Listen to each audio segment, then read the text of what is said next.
Atenção todos e todas, mais um programa Saiba Direito da Rádio Armazém, a rádio mais fodax do sul do país. O programa de hoje será menos entrevista e mais uma conversa, mais um debate. Falaremos sobre burnout. Burnout é o último estágio, é o pior cenário, é a evolução do estresse nível máximo, é o esgotamento mental. Não sou médico, então estou falando em termos leigos. E recentemente a Organização Mundial de Saúde fez uma alteração no CID, no Código Internacional de Doenças, promovendo o burnout como doença laboral. A imprensa tem divulgado essa informação com grande entusiasmo. E será que nós temos tantas razões assim para entusiasmo? Será que esta decisão é tão revolucionária assim? Falaremos hoje com o doutor Marcelo Armiliato de Jesus, que é um cara tão inteligente que ele me escolheu como sócio do escritório Colim Ramos e Jesus Advogados. Nós falamos muito aqui dos nossos patrocinadores, que é a rede Sky de Hotéis, a rede de hoteleira mais fodax da Serra, Gramado, Canela e Caxias do Sul. Se você for para a Serra, rede Sky de Hotéis. E se você estiver com pouco cabelo, querendo fazer um reimplante capilar aqui para ficar mais bonito, Clínica Pellini de transplante capilar, telefone 51 99181 3869. E se você já estiver numa situação econômica melhor, se for um investidor imobiliário, quiser pegar um imóvel, colocar para alugar e ganhar dinheiro, imobiliária Golden Imóveis. E se você quiser comprar um imóvel, alugar um imóvel, Golden, é mais boutique do que imobiliária. É uma imobiliária, mas parece uma boutique de tão personalizado que é o atendimento. Golden Imóveis, telefone 30 72 20 90. E se você quiser falar com um advogado fodão, é Marcelo Armiliato de Jesus, sócio do escritório Colim Ramos e Jesus Advogados, telefone 32 28 12 19, DDD 51. Doutor Marcelo de Jesus, esta decisão da OMS, essa alteração da OMS é revolucionária ou não é? Olá, Guilherme, é um prazer enorme estar aqui na Rádio Armazém, no teu canal Saiba Direito. Já estive algumas vezes aqui, é sempre bom retornar, porque é um programa que realmente leva a informação, uma informação de qualidade aos teus ouvintes, aos teus telespectadores aí do canal.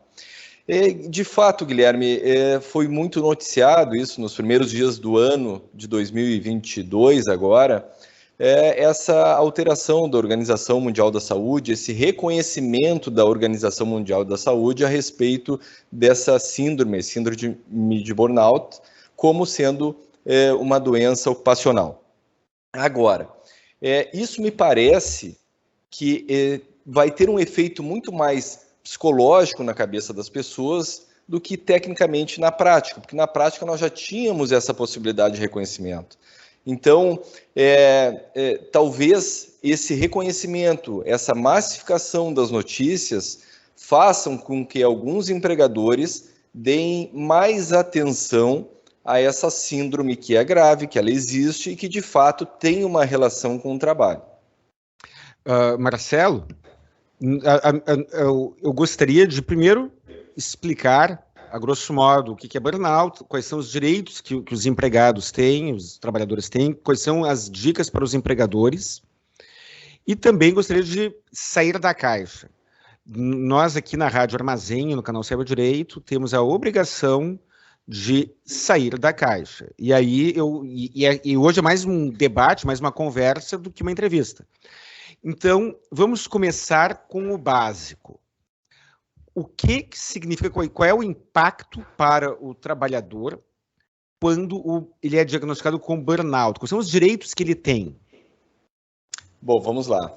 Primeiro, eu acho interessante a gente trazer a origem, né? A origem dessa síndrome, ela foi primeiramente, digamos assim, diagnosticada ou percebida por um psicanalista alemão, que ele trabalhava 12 horas por dia e ainda à noite ele atendia mais pessoas, e isso levou ele então a um esgotamento. Isso na década de 70 nós estamos falando.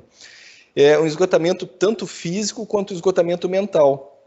E então, agora, e não quando eu falo agora, eu quero dizer já há algum tempo, que essa doença, a síndrome de burnout, ela tem uma relação direta com o trabalho. Isso já está lá no decreto 3048 de 99. E isso significa o que na prática? Significa que, uma vez aquele Só vamos esclarecer. O decreto 3048 é de 99, mas a síndrome de burnout não está lá desde 99. Está lá há alguns anos, mas não é desde 99. Só um esclarecimento para o pessoal que está em casa assistindo. Pode seguir, Marcelo. Desculpa a interrupção. Não, que isso. Então, assim, a partir do diagnóstico dessa doença, como a empresa deve proceder? Deve afastar, emitir a CAT e afastar esse trabalhador para que ele busque, então, o seu afastamento previdenciário.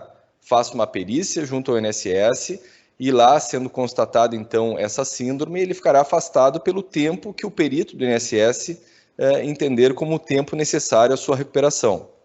Durante esse período de afastamento, esse trabalhador, por ser uma doença ocupacional, ele terá, por exemplo, direito ao fundo de garantia. A empresa deverá continuar depositando o fundo de garantia dele. Isso está previsto lá na lei do próprio fundo de garantia. No caso de afastamento por acidente de trabalho ou uma doença ocupacional, então a empresa deve continuar pagando o fundo de garantia. Essa é uma das consequências. Nós temos outras. Por exemplo, indenização por dano material, indenização por dano moral. O que seria indenização por dano material? Vamos imaginar que esse trabalhador, então, para fazer esse tratamento dessa síndrome, ele tenha que desembolsar o custo com remédios. E os remédios, nós sabemos, dessas doenças psiquiátricas, normalmente não são tão baratos assim. Então, esse custo com o remédio, em função de ser uma doença ocupacional, poderia ser cobrado do empregador. Também nós temos algumas categorias que têm a previsão do participação nos lucros e resultados, por exemplo. Ao final do ano, a empresa vai lá e divide os lucros com seus empregados. Se esse cidadão estiver afastado, passe o ano inteiro de 2022 afastado, ele não vai receber lá no final do ano essa participação nos lucros e resultados. E isso nós podemos enquadrar como também um dano material. Além do dano moral. E isso não só para burnout, qualquer doença laboral. Exatamente. Se a pessoa tiver mal do túnel do carpo, tiver um plano de coluna, tiver qualquer outra coisa, isso se aplica também, né? Exatamente. É só importante a gente fazer um esclarecimento que a participação nos lucros e resultados é previsto em lei, mas a lei reporta a sua regulamentação às normas coletivas. Então, para que a gente saiba se uma determinada categoria vai ter ou não aquele direito, nós precisamos conhecer, então, a convenção coletiva, o dissídio coletivo daquela determinada categoria. Estando ali presente a participação nos lucros e resultados, como tu bem disse, não só a síndrome de burnout, qualquer síndrome, qualquer doença relacionada com o trabalho, dará direito àquele trabalhador de buscar esse ressarcimento de ordem material. Essa informação é importante para quem está em casa. Qualquer doença laboral. A síndrome de burnout ela tem uma vinculação ao trabalho, uma vinculação, quando detectada, gera-se uma presunção de que ela foi relacionada ao trabalho. E outras doenças, por exemplo, doenças psiquiátricas, a depressão, a síndrome do pânico, elas geram essa presunção, doutor? Elas não geram essa presunção. Né? O que acontece? A depressão, por exemplo, ela é uma doença multifatorial. Ela pode decorrer de diversos fatores, inclusive somados. Então, não há essa presunção direta. É necessário que haja uma prova, através de uma perícia, por exemplo, num processo trabalhista, de que aquela depressão tem alguma vinculação com o ambiente de trabalho. Caso contrário, não ficará comprovada a doença ocupacional. E eu tinha me esquecido de um outro direito muito importante também, Guilherme, que seria a própria garantia de emprego, a estabilidade. Aquela pessoa que teve um diagnóstico, aquele trabalhador, o empregado, que teve um diagnóstico de uma doença ocupacional, seja ela síndrome de burnout ou outra relacionada ao trabalho, ele terá uma garantia de emprego de 12 meses a partir da sua alta previdenciária. Isso significa o quê? que ele não poderá ser despedido a partir da alta previdenciária por 12 meses. Se for despedido, poderá buscar a sua reintegração ao trabalho e o pagamento dos salários do período correspondente. Vamos fazer um resumo, então, para você que está em casa e que é trabalhador. A entrevista, este vídeo, esta entrevista, ela atende, nós estamos entregando informações para empregadores e empregados e autônomos e todo mundo. Mas para você que é empregado, vamos lá, Marcelo, vamos resumir. Os direitos: depósito do FGTS. Exatamente. Depósito fundo de garantia, ressarcimento por medicamentos, medicação, em virtude da doença relacionada ao trabalho. Dano moral também, imagino. Dano moral, participação nos lucros e resultados da empresa e também a própria garantia de emprego. E é importante a gente salientar também que durante, obviamente, esse período de afastamento... Nós temos 4 direitos básicos: FGTS, garantia de emprego, indenização por dano material e indenização por dano moral. Isso. E, obviamente, manutenção do plano de saúde durante o período de afastamento. Tá? E estamos, então, para você que é empregado, estamos falando de direitos trabalhistas. Direito previdenciário. Direito previdenciário. Você poderá receber o benefício previdenciário junto ao INSS. E caso o INSS negue o benefício, você poderá entrar com uma ação judicial. Doutor Marcelo, o cara procurou o INSS com síndrome de burnout. Eu vou fazer uma pergunta bem básica, né? Mas eu gostaria que tu desenvolvesse isso. Ele tem síndrome de burnout, procurou o INSS reconheceu que ele está incapaz para o trabalho, mas diz que ele está incapaz por depressão e não por burnout, ou por estresse e não por burnout. E concede um auxílio-doença, ou melhor, um benefício por incapacidade temporária, sem vinculá-lo ao trabalho. O que esta pessoa pode fazer? Esse trabalhador ele poderá ingressar com uma ação contra o próprio INSS, buscando o reconhecimento da doença ocupacional, da doença vinculada ao trabalho, ou ele poderá ingressar com uma ação diretamente contra o seu empregador, provando que, na realidade, aquele afastamento não é uma simples depressão. Aquele afastamento tem uma relação com o trabalho, talvez inclusive uma síndrome de burnout.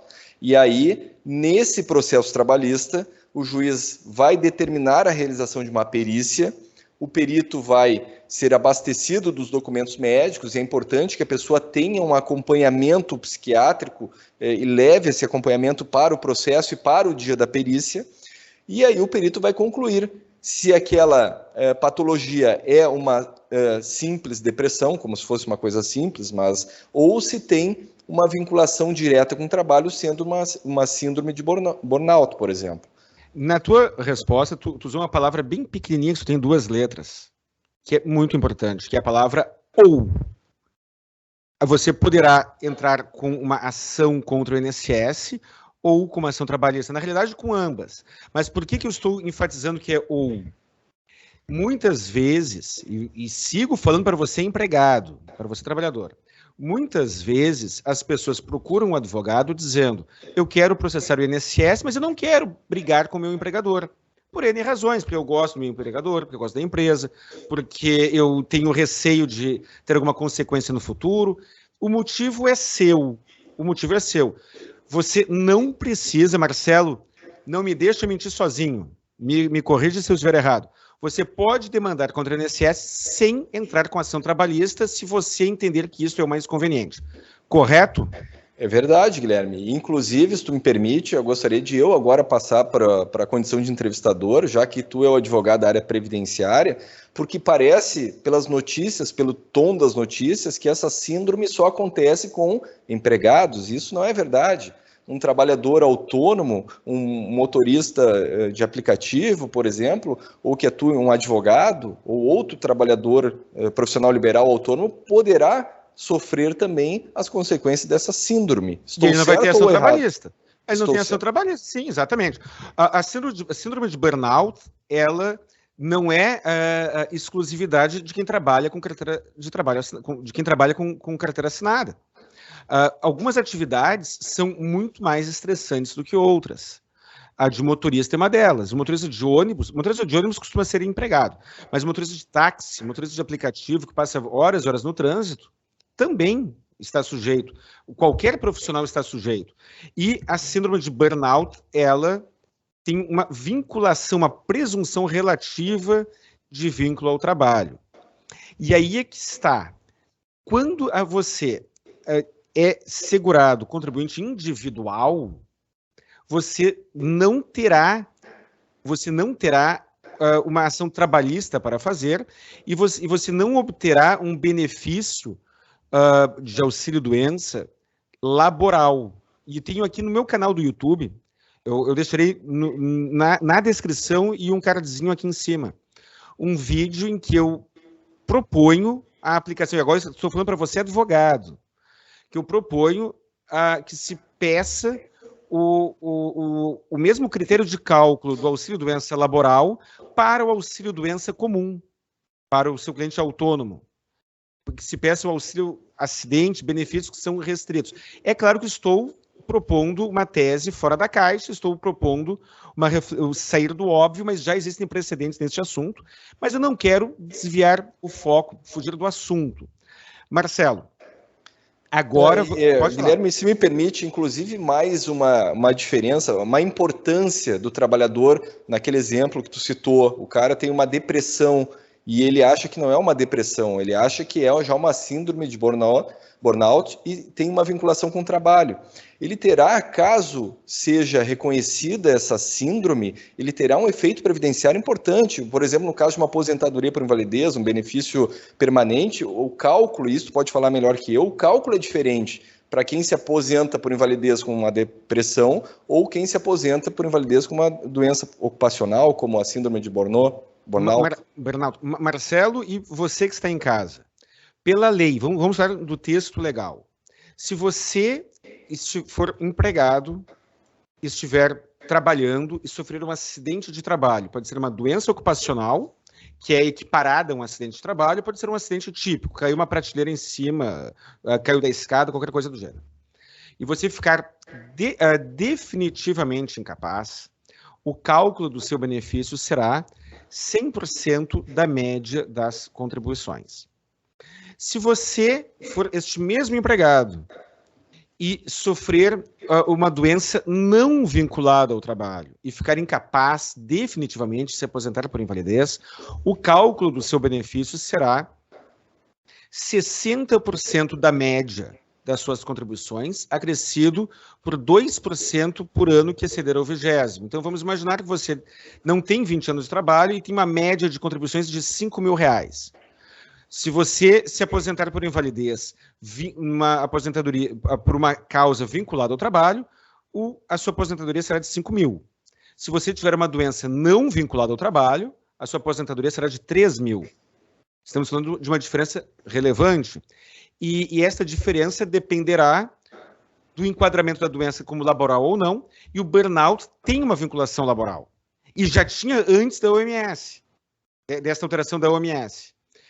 E a depressão simples pode ser vinculada ao trabalho, mas via de regra não. Existe uma tese jurídica, que mencionei agora há pouco, que sustenta o princípio da igualdade e faz com que a aposentadoria por acidente, por doença não laboral, seja calculada da mesma forma que a laboral. Mas isso é uma tese, tem alguns poucos precedentes nesse sentido. Marcelo, esta decisão da OMS, ela gera esse efeito psicológico. No início da nossa conversa, não é uma entrevista, é uma conversa, tu mencionou que isso gera um efeito psicológico, mas na prática nem tanto. Como é que já era a jurisprudência trabalhista sobre esse assunto? E já a previdenciária eu falo, mas a trabalhista, como é que já era? Nós já tínhamos o reconhecimento da síndrome de burnout como uma doença ocupacional na Justiça do Trabalho. Já de longa data isso já vinha acontecendo. O grande desafio num processo trabalhista é o advogado conseguir enquadrar aquele conjunto de sintomas que a pessoa apresenta como síndrome de burnout. Por quê? Porque existem outros problemas de ordem psiquiátrica, como a síndrome do pensamento acelerado, como a síndrome do pânico, a síndrome do pensamento catastrófico, a depressão. Então, existe um N número de síndromes e problemas, patologias psiquiátricas, e aí caberá ao advogado direcionar aquele problema do cliente, aquele conjunto de sintomas que o cliente tem, para uma conclusão pericial de que sim, de que aquele esgotamento físico e mental apresentado pelo reclamante é diretamente ligado ao trabalho. Então, o grande desafio que nós temos é esse, Guilherme, é um desafio pericial, digamos assim, de enquadramento dessa doença como sendo a síndrome de burnout. Para você que for advogado, fica mais fácil entender. Nós estamos falando, ainda de maneira subliminar, e agora estou tornando mais expresso, também do princípio do ônus da prova. Para você que não é advogado, a tradução. Quando for detectado que você tem síndrome de burnout, existe uma presunção relativa de que ela é vinculada ao trabalho. Então, tem burnout, a princípio, existe um vínculo com o trabalho. Tem depressão, não necessariamente será vinculado ao trabalho. Marcelo, o cara tem síndrome do pânico. Ele é balconista de farmácia e desenvolveu a síndrome do pânico após um assalto que aconteceu na farmácia. Um outro cara tem síndrome do pânico, desenvolveu síndrome do pânico após um assalto que sofreu durante as férias. É a mesma doença com origens diferentes. Comenta alguma coisa sobre isso. Exatamente.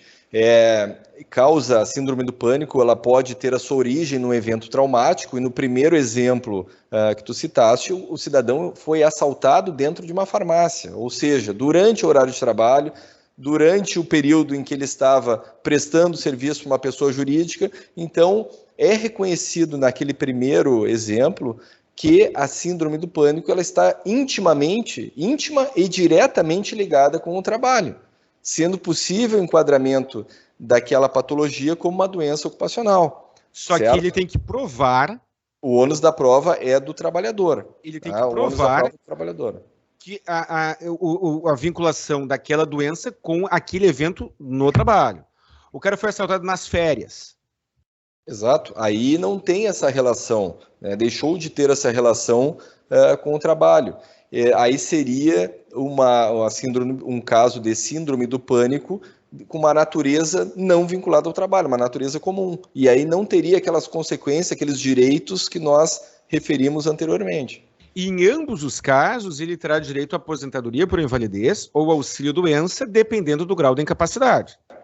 Na parte previdenciária, e aí tem aquela discussão que eu falei agora há pouco sobre o critério de cálculo. Para fins trabalhistas, a diferença é maior, porque numa o empregador tem a responsabilidade, na outra não. Marcelo, podemos agora fazer o contraponto? Vamos iniciar um momento polêmico agora, pode ser? Claro, vamos lá. Tá preparado? Qualquer coisa eu peço ajuda para os universitários aqui. Olha só, agora vamos falar para o empregador. É um contraponto, até vou tirar os óculos. É um contraponto que eu faço, Marcelo. O cara trabalha, eu tenho minha opinião e posso expressar a minha opinião, mas eu quero ouvir a tua primeiro. Até porque depois que tu disser a tua opinião, aí fica mais fácil para eu te dar um queimão e te dar nos dedos, porque aqui é perigoso. O cara que vem aqui tem que estar afiado. Eu tenho uma empresa e o meu empregado trabalha 8 horas por dia durante o dia, da manhã e tarde. Mas este mesmo empregado também trabalha durante a noite, numa outra empresa. Ou seja, no horário que seria o de descanso, de acordo com o meu ponto de vista, ele está trabalhando. É o caso do médico alemão, que trabalhava uma jornada num local e atendia várias horas durante o horário que seria o de folga. Então, o próprio empregado trabalha durante o dia na empresa A, durante a noite na empresa B. O empregador da empresa A não mandou ele trabalhar durante a noite. O empregador da noite não o mandou trabalhar durante o dia. E aí ele fica alguns anos sem descanso, por uma decisão dele. E é diagnosticado com burnout.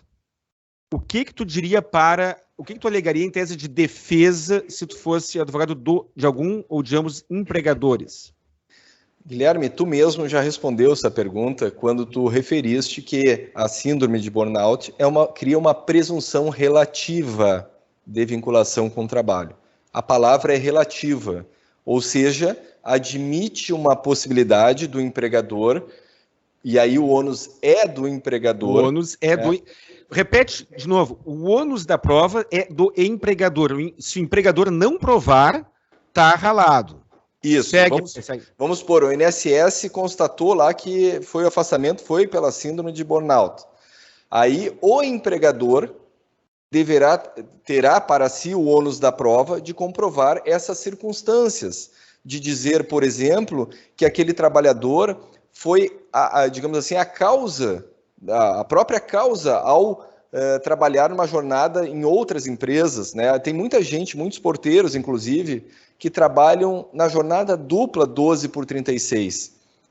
12 por 36, o cara começa às 7 da manhã, vai até às 7 da noite, por exemplo, e no dia seguinte trabalha para outra empresa e faz a mesma jornada. Então trabalha 12 horas por dia, todos os dias.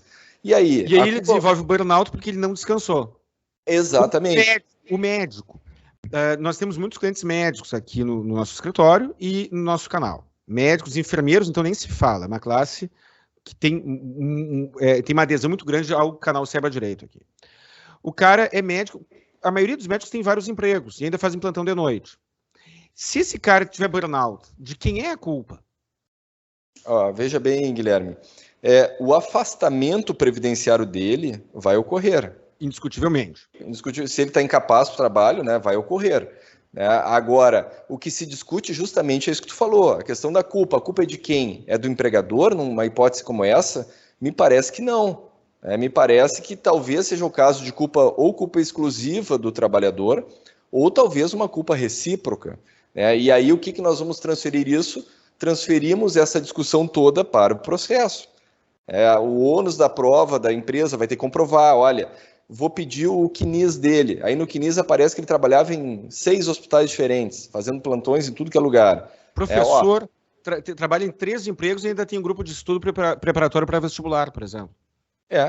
E aí eu vou trazer essas informações para o processo e buscar em defesa, já que agora nós estamos falando do lado do empregador, tentar buscar a quebra dessa presunção relativa, porque ela é relativa.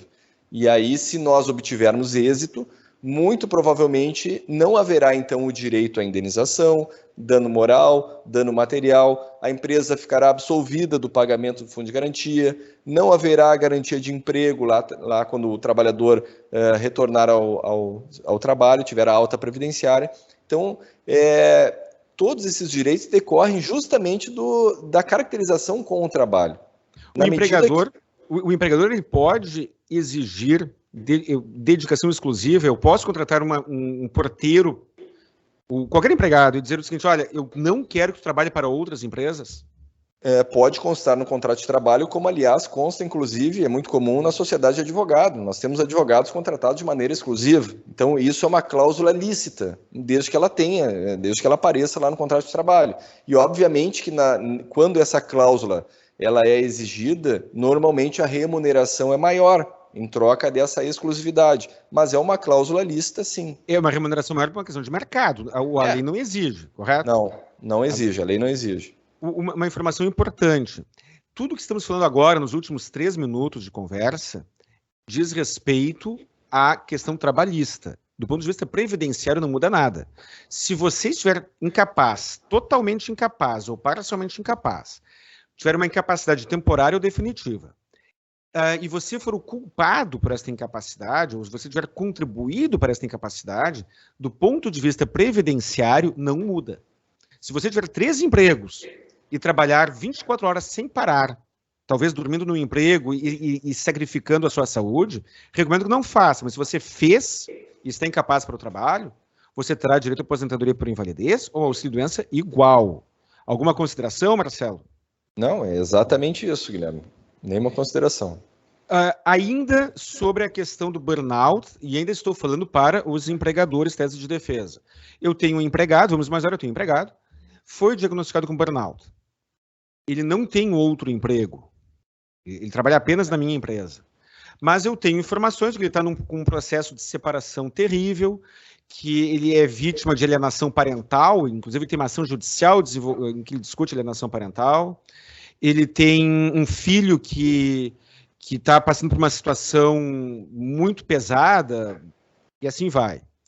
E o empregador sendo demandado numa ação trabalhista por burnout. E eu conseguindo comprovar esses demais elementos da vida do meu empregado, da vida pessoal do meu empregado, que contribuem para um dano psicológico. Eu tenho chance de não ser condenado na trabalhista?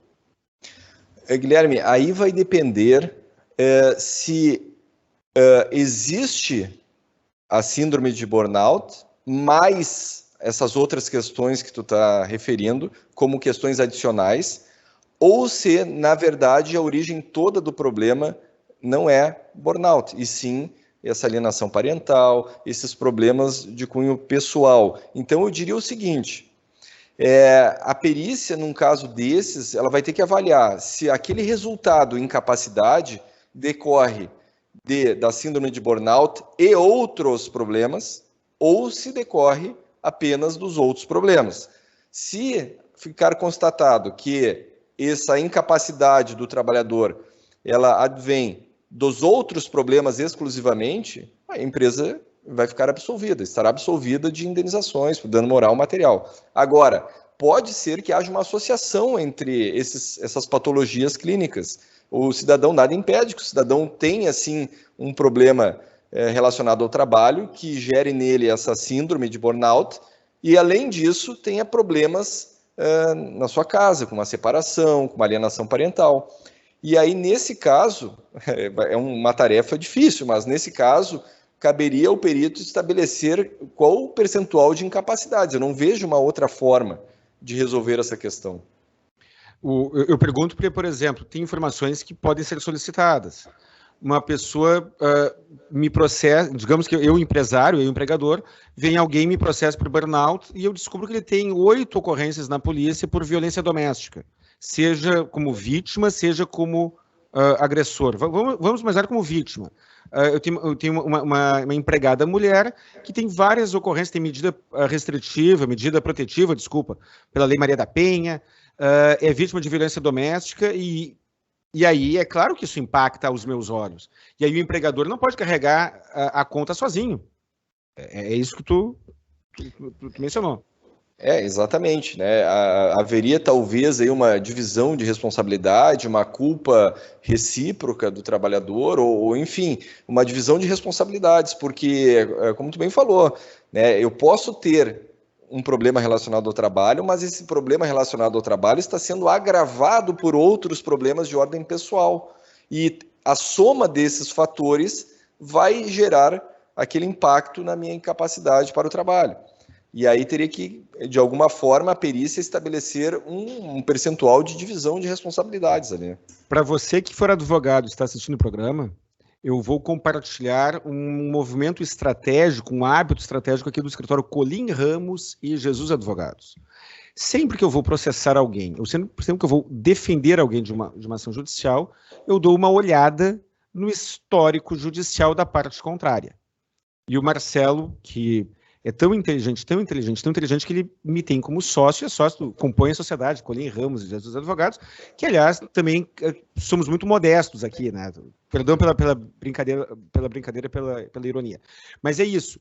Se você estiver fazendo uma defesa e o autor da ação trabalhista tiver um histórico judicial problemático, um histórico policial, você não terá acesso, mas poderá pedir para oficiar a Secretaria de Segurança.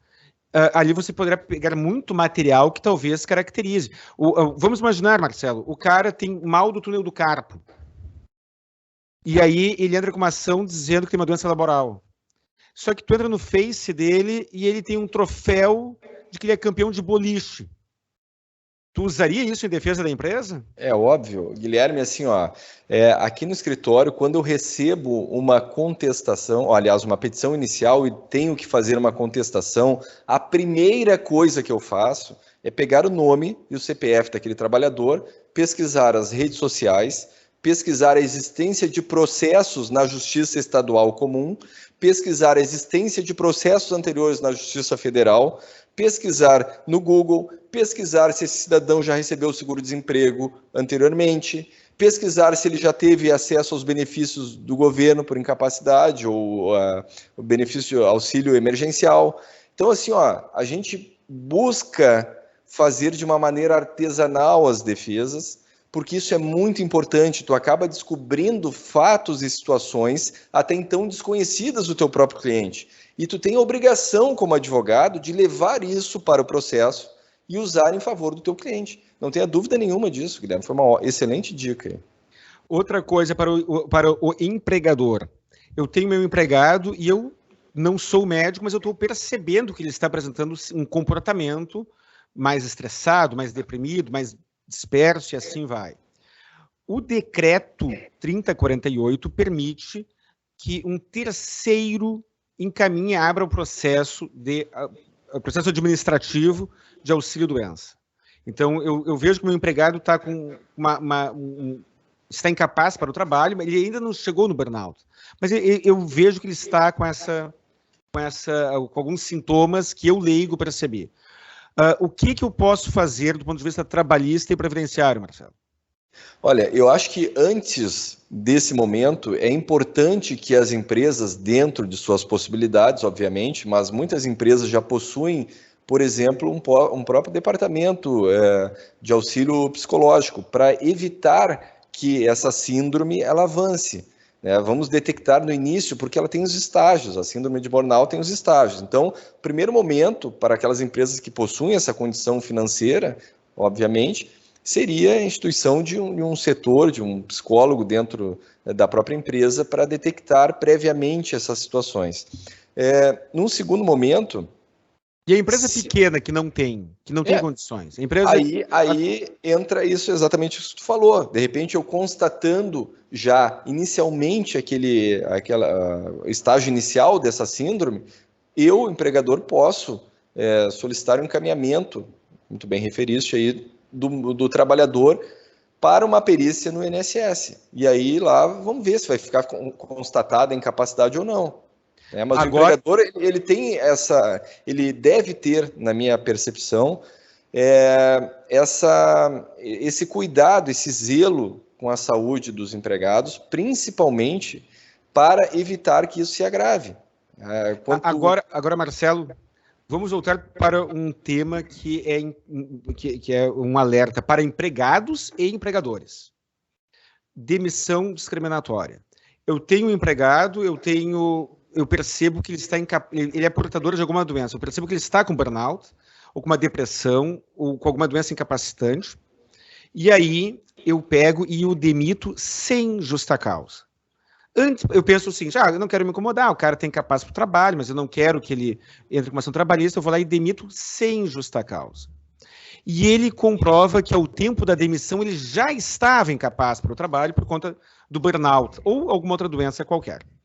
Quais são as consequências? O que o empregado e o que o empregador devem saber sobre isso?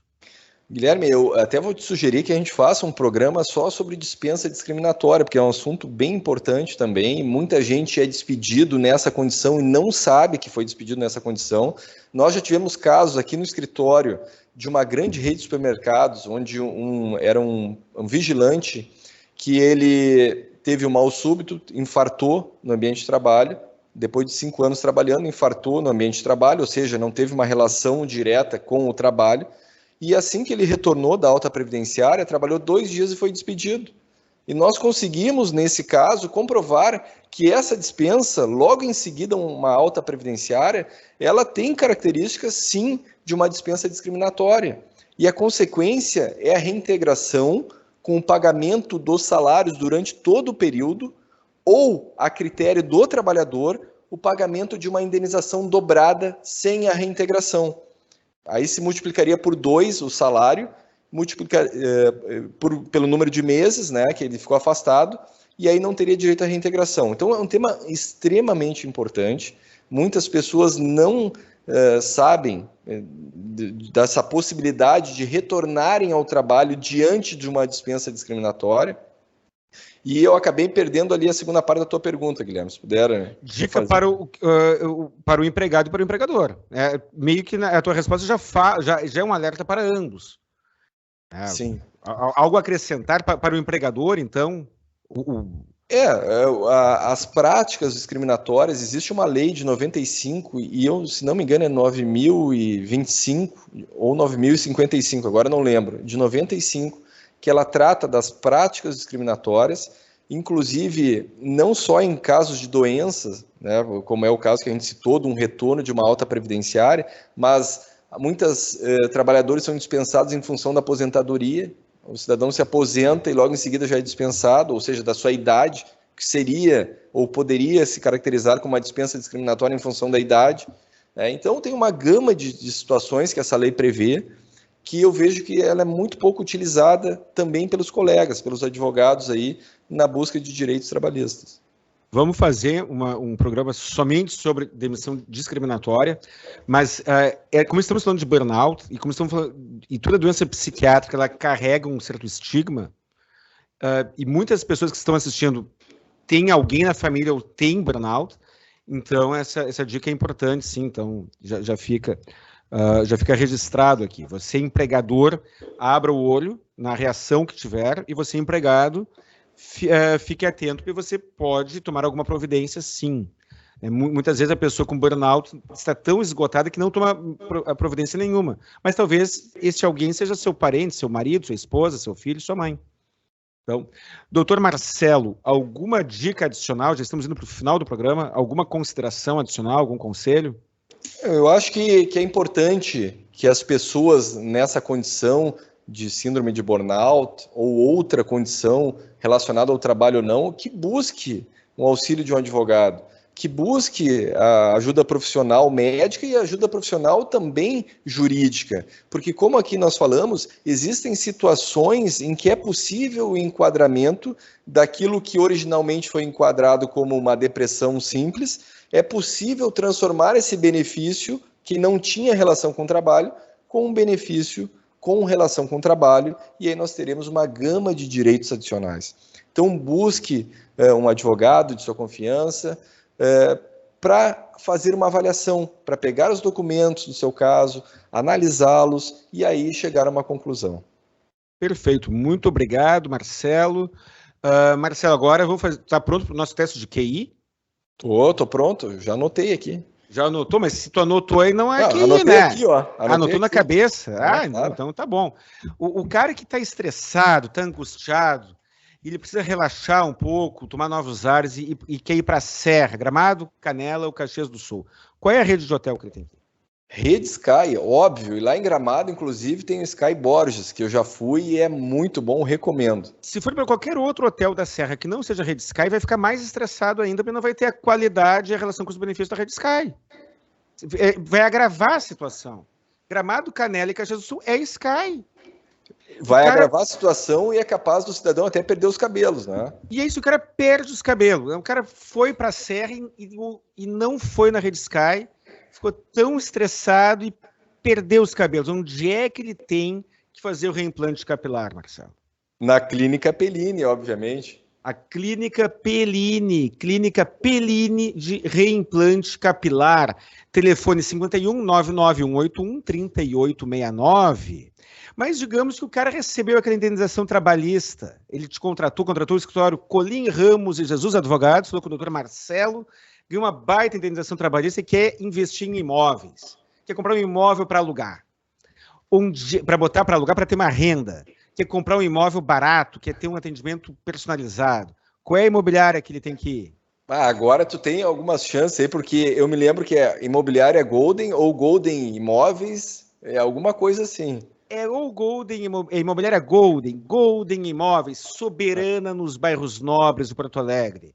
Telefone 51 372 2090.